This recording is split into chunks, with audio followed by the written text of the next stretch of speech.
Hi, thank you for tuning into my video today. My name is Jim Morrow of J.P.P.L's Product Line LLC. I am an official pepper company. This first year, 2017, I'll be selling fresh peppers, possibly go into seed sales in the future, and possibly products based on popularity levels. That way I could actually move them at a decent rate. Anyway, why I brought you here today is to actually talk about health benefits of peppers. There's many health benefits. A lot of people shy away because of the heat levels from the capsaicin.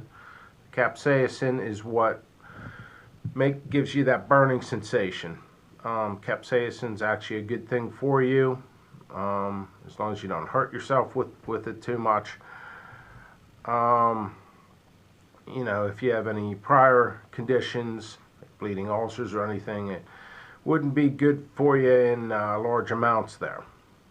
But anyway, so if you mince about a half a cup of peppers, it's relatively around 30 calories, so it's low in calories.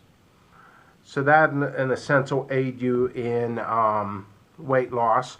It boosts your metabolism as well.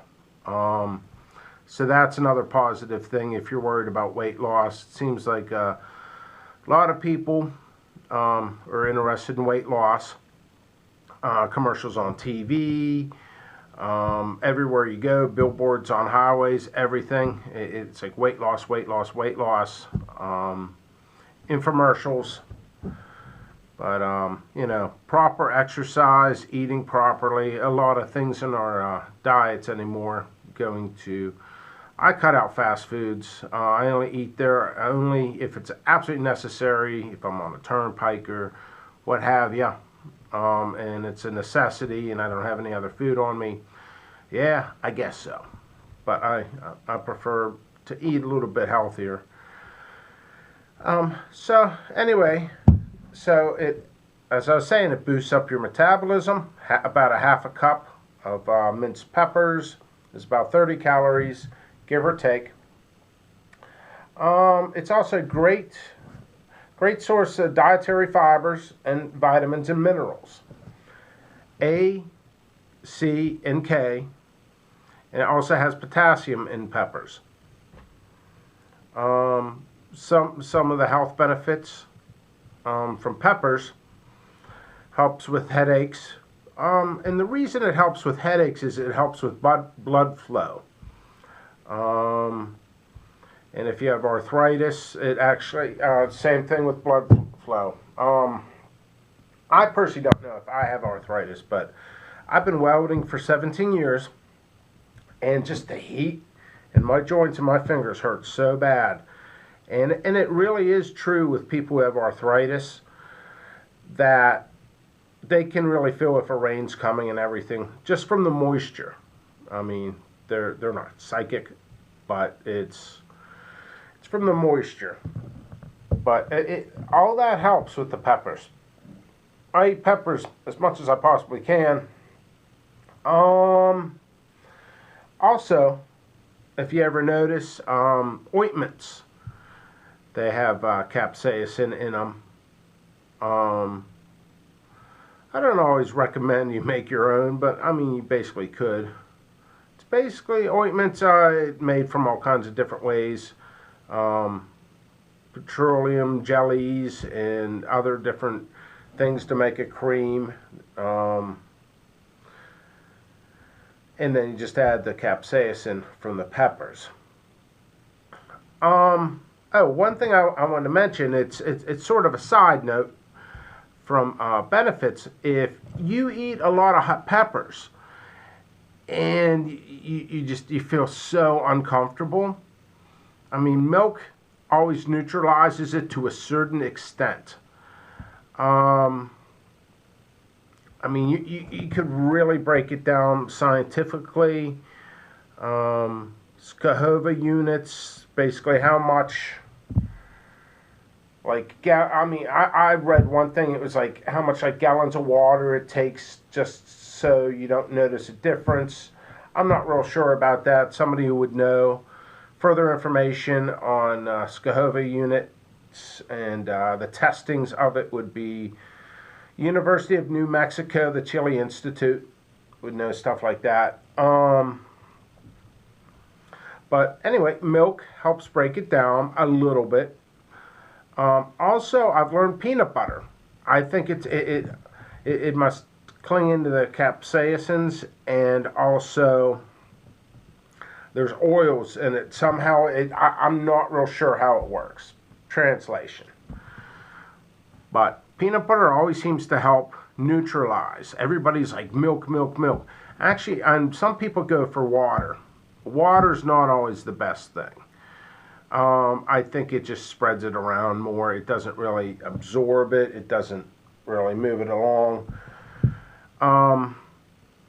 Okay, I was actually neglected to mention this subject of health benefits. I think in a sense it's a touchy subject with the governments and everything. And on research. There has been a great deal of cancer research on capsaicin. I read an article, we're talking about 15 years ago. I read this article, and I cannot find this article to this day. And I swear I printed it out, but I can't find it anywhere, so I'm pretty sure I do not have this article. It was a Mexican scientist. He had laboratory mice and had cancer cells in the laboratory mice. So what he did is, I'm not sure what pepper. It might have been, it was like before Ghost got real popular and everything. So we're talking, it was probably like a habanero type. And it was like 10 times the body weight within X amount of time within about a year. And what happened was when he injected this capsaicin inside the laboratory mice's bodies that had cancer, they found out the capsaicin went for the cancer cells first. Now, capsaicin goes for pretty much all cells. It can, it seems to burn them or what have you. But it actually started killing cancer cells. Now, I'm not saying this is 100% or anything. I'm just saying this is just what I read. So you can't really argue with me on it. I'm just going to probably just not say a thing back. Just an article I read.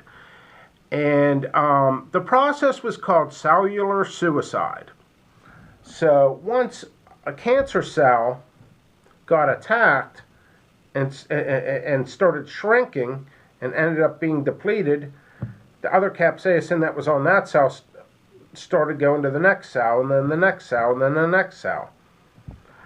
So I think there's some good positive things in the future with cancer research on capsaicin.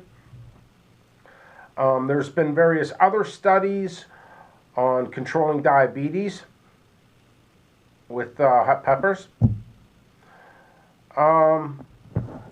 So the things that we do know is the C, A, K, vitamins, potassium.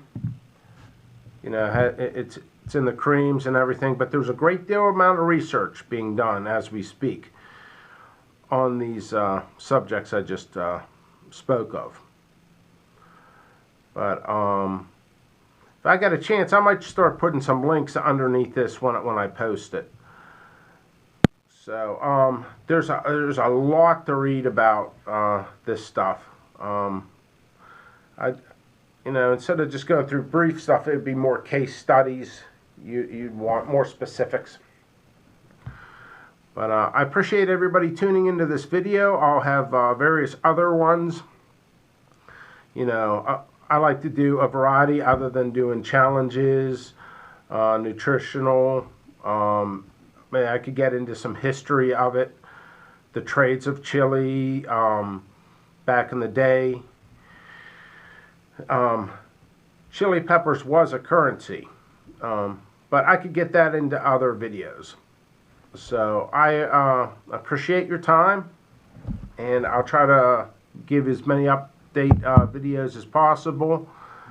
And fresh pepper sales, that's the only thing I'm selling in 2017 is just fresh peppers. They will start early this summer, and I appreciate you tuning in.